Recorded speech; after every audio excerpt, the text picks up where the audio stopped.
నియోజకవర్గంలో more than 60% శాంతి భద్రతల్ని ఇక్కడి నుంచే చూస్తుంటారు.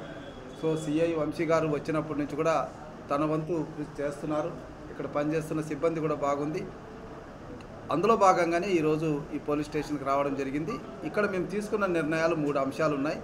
అది 1వ తేదీ నాడు సాయంకాలం 4 గంటలకి పత్తిపాడు నియోజకవర్గానికి సంబంధించి వట్టిచెరుకూరు సిఐ గారితోనూ, పత్తిపాడు సిఐ, మళ్ళీ తర్వాత నల్లపాడు సిఐ వారి సిబ్బందితో పత్తిపాడు నియోజకవర్గానికి సంబంధించి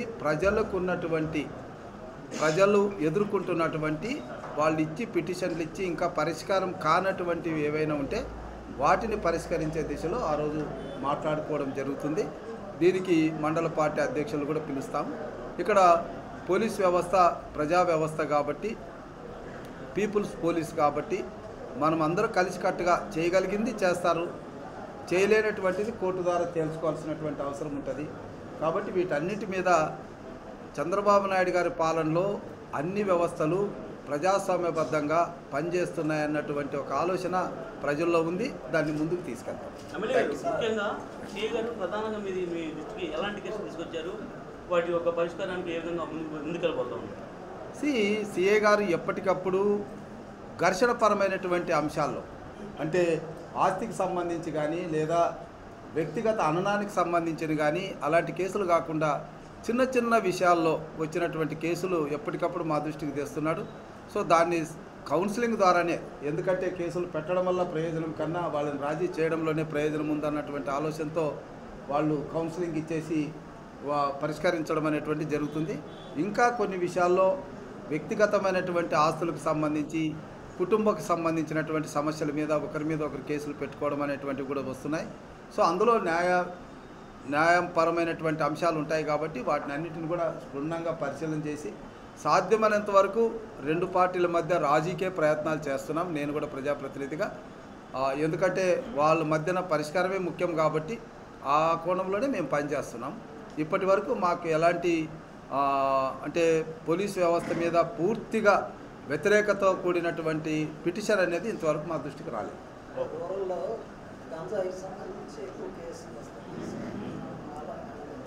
ఇప్పుడు మీరు గమనించారు, లారీలు గంజాయి ట్రాన్స్ఫర్ అయిపోయి ఏ ఇంట్లో గంజాయి ఉందో, ఎక్కడ గంజాయి ఉందో, ఏ స్కూల్ ఆవరణంలో గంజాయి ఉందో అన్నటువంటి వాటికి ఒక పెద్ద సవాలుగా వైసీపీ ప్రభుత్వం ఏర్పాటు చేస్తే ఈరోజు 16 నెలలుగా నాకు తెలిసి ఇలాంటి చిన్నవి పొట్లాల్లాగా గంజాయి దొరికింది అన్నటువంటి విషయం మీద ఒక 3-4 సార్లు మాత్రమే వచ్చిందంటే ఎంత కంట్రోల్ చేసామో మీకు అర్థమవుతుంది. ఒక్కొక్కప్పుడు లారీలు పట్టుకున్నాం వైసీపీ పాలనలో, మళ్ళీ అదేవిధంగా ఆటోల్లో పట్టుకున్నటువంటి ఉన్నాయి. ఈరోజు వ్యక్తిగతంగా ఏదైనా దాచుకొని సద్దిమూటల్లాగా తీసుకెళ్లేటటువంటి కొంత పిడికిల్ లాంటి ముద్దలు కనబడుతున్నాయి. అవి కూడా పూర్తిగా తొలగించడానికి సర్వశక్తులు మేము ప్రయత్నం చేస్తాం.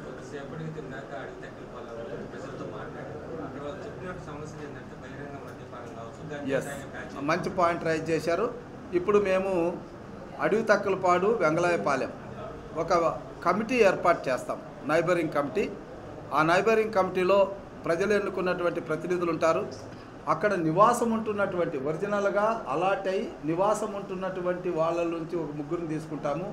అట్లాగే పోలీస్ వ్యవస్థ నుంచి కూడా ఒకరిని తీసుకోవడం జరుగుతుంది. ఎందుకంటే మీరు చెప్పినటువంటి అంశాలు కంట్రోల్ చేయాలి కాబట్టి ఒక 9 మందితోనో 13 మందితోనో ఒక కమిటీ ఏర్పాటు చేసి అక్కడ పూర్తి రక్షణ ఇవ్వడం, రెండవది వాళ్ళకి కావాల్సిన మౌలిక వసతులు కల్పించడం, ఇవన్నిటి మీద ఎప్పటికప్పుడు చర్చలు తీసుకోవడం జరుగుతుంది. ఈ కమిటీనే బాధ్యత వహిస్తారు. అంతేగాని ఇప్పుడు ఎవరు బుద్ధి పుడితే వాళ్ళ నాయకత్వం తీసుకొని ఎవరికి నచ్చినట్టు వాళ్ళు చేస్తున్నారు. వీలైతే కేసులు పెడతామంటున్నారు. ఇక్కడ అలాంటి కేసులు పెట్టడానికి ఇక్కడ వీలు లేదు. అలాంటివి కూడా ఎంకరేజ్ చేయము. ఏదున్నా మేనేజింగ్ కమిటీ చేస్తాం. ఓకేనా?